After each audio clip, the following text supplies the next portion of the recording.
নামটা বলেন প্লিজ। সৈয়দ মোহাম্মদ আলী আনোয়ার। আচ্ছা, এবার ইলেকশন কেমন মনে হচ্ছে আপনার? আপাতত ফেয়ার মনে হচ্ছে। আচ্ছা, আপনি ভোট দিয়েছেন? হ্যাঁ, কিসে ভোট দিয়েছেন? এটা বলা যায়। এটা এখন বলা যাবে না, ফাইন। তবে কি মনে হয় এবার কার আসার সম্ভাবনা সবচেয়ে বেশি? আমি বলতে পারছি না। আমার মনে হয় দু দলেরই একটা ভোট ব্যাংক আছে, সেটা খুব একটা পরিবর্তিত হবে বলে মনে হচ্ছে না।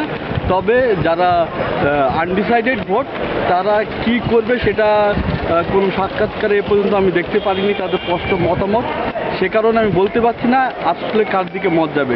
তবে আমি আশা করছি মানুষ দেখে শুনে ভালো প্রার্থীদেরই নির্বাচিত করবে। আচ্ছা, অলরেডি মহাজোট থেকে বলা হয়েছে যে কারচুপি হচ্ছে এবং বিভিন্ন জায়গায় ব্যালট পেপার নাকি সিল মারা হচ্ছে।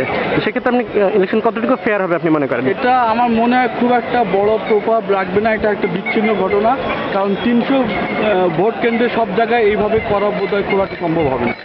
আচ্ছা, আর এবারে না ভোটের একটা ব্যবস্থা আছে এবং অনেকেই না ভোট দিচ্ছে, এই বিষয়টাকে আপনি কীভাবে দেখছেন? আমার মনে হয় না ভোটের যে বিধানটা রাখা হয়েছে সেটা খুব একটা যথাযথ হয় নাই।